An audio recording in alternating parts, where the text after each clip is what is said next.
Assalamu alaykum ey vatandaşlar. Şu men kakamran kadir soyundan esim gelýär. Bu ýerden dewatan nide bakymda tarap maşyny. Tatlı maşyny. Sen o ýurdun başynda damak ýatyp arla oturýarsyň ben. Ol Türkmenistanyň gorgun işgärlerini ýüzlenýän prokuraturasyna, polisiýasyna, mahkamasyna diýen bol.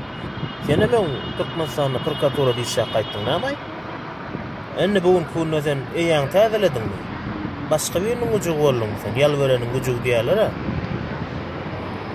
Ol geçen ýyl ama var İstanbulda Türkler ýaşlaryň duşuny ýeşen boldy. 32 sanyny tutturpsyň adan o çemen ören diýänim urna var öýdäşim. Tatlı maşyny.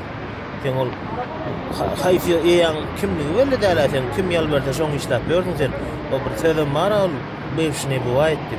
Sen mahkama işleýärmi, polisiýa işleýärmi sen belli däl gaýdy gullugy işleýär.